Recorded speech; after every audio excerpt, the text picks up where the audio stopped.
It's interesting. The first time as Prime Minister that I met with President Xi, which was at the APEC summit in November, uh, he chose to spend the first 10 plus minutes discussing how he wanted the personal interaction to be. And if I were to summarize, no surprises. If you really care about something, be clear. Don't tell me, don't lecture me. I mean, he didn't say it this way, but I interpret it. Don't lecture me in public. Bring issues to me directly.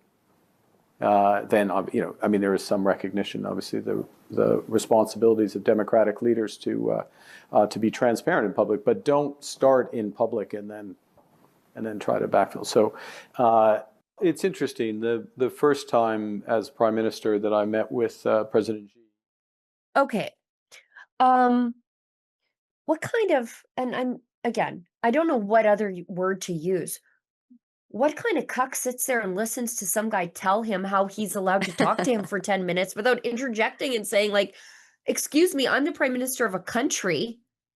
Yeah. We're going to engage as two grown ass men, and you're not going to tell me for 10 minutes how to talk to you, but he just sat there and took it for 10 minutes?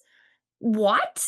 And then he says, part of that was, do not badmouth me in public. If you have a problem with me, come to me directly. And he conceded that to Xi Jinping. Okay. Have you tried offering the same level of respect that you do to a communist dictator in China to our friend and longest strategic, military, and economic ally, the Americans? Could you try to have the same level of respect that you have for this Winnie the Pooh looking communist for Donald Trump? Because all the liberals do is run around and badmouth Trump in public, and then we get tariffs for it. Why don't you show Trump the same level of respect that you show Xi Jinping?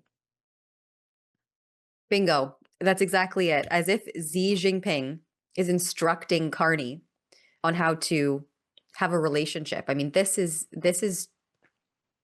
yeah, what a weakling. What an absolute weakling Carney is to take instruction from a communist dictator on his public affairs. We just got tone policed by the Chinese. Like, and he took it. He literally took it. He conceded.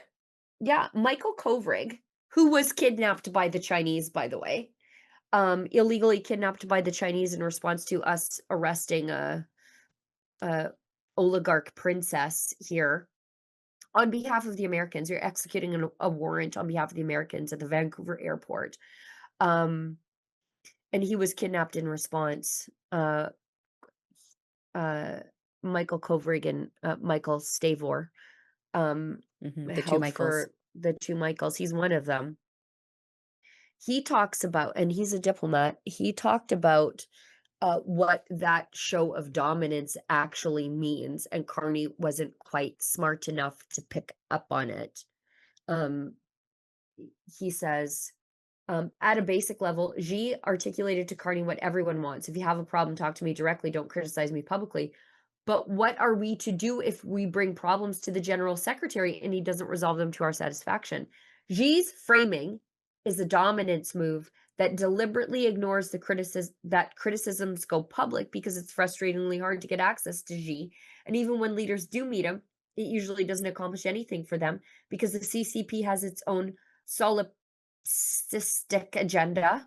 What Xi's really trying to do is behaviorally condition them to self-censor in return for economic crumbs and relief from bullying. It's a propagandistic narrative control. And then he has a Substack link where he explains more, but it's exactly true. He, like I said, I won't say it as articulately as Michael Kovrig, but he cucked Carney, and then Carney just went on the stage and said, yeah, he did that to me. And then I agreed. And I took it and I loved it. Sick.